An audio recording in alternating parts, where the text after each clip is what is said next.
আগামী 10 তারিখ বাগদাতে উপনির্বাচন।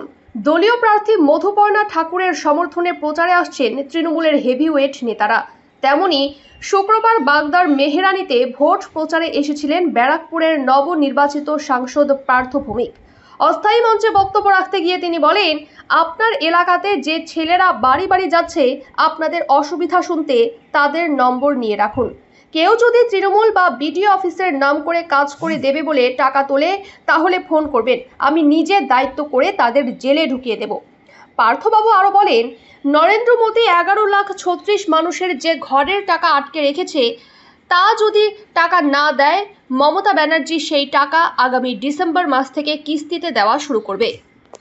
অনেকের ঘর বাড়ির সমস্যা আছে। আমার তো এখানেই আপনাদের উপরে আমার দিদিরও রাগ অভিমান আছে। আপনারা তো টিভি দেখেন, সবার বাড়িতে টিভি আছে, প্রায় সবার বাড়িতে টিভি আছে।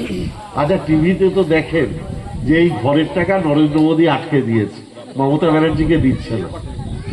তারপরেও যে টাকা দিচ্ছে না তাকে কি করে ভোট দিলেন? যে গরিব মানুষের টাকা আটকে রাখছে। আপনি আমায় বুঝিয়ে দেন, যে টাকা দিচ্ছে না, আমরা বারবার বলছি 11,36,00,000 মানুষের বাড়ির টাকা দাও। নরেন্দ্র মোদীর দল এলো, পুরো তদন্ত করলো, তদন্ত করে সই করলো যে এই 11,36,00,000 মানুষ বাড়ি পাবে। মমতা ব্যানার্জি নিজের টাকা দিয়ে দিল, নরেন্দ্র মোদী তার টাকাটা দিল না, আটকে গেল।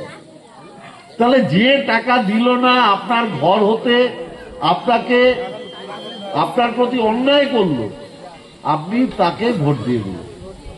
দিদি তো এটাই দুঃখ, আমি করতে চাই, আমায় ভোট দেয় না, আর যে করতে চায় না, এদের উপরে অন্যায় করে, তাকে ভোট দেয়। তাহলে আমার অপরাধটা কি?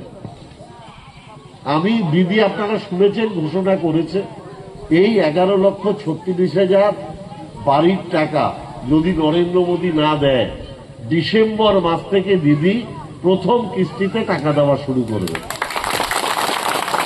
এটা দিদি ইতিমধ্যে, নরেন্দ্র মোদী দিক বা না দিক, ডিসেম্বর মাস থেকে প্রথম কিস্তির টাকা ঢুকবে। যদি কেউ, মমতা ব্যানার্জি, অভিষেক ব্যানার্জি বারবার বলেছে জিরো টলারেন্স, দলের নাম করে কেউ দুর্নীতি করলে সেটা রেয়াত করা হবে না।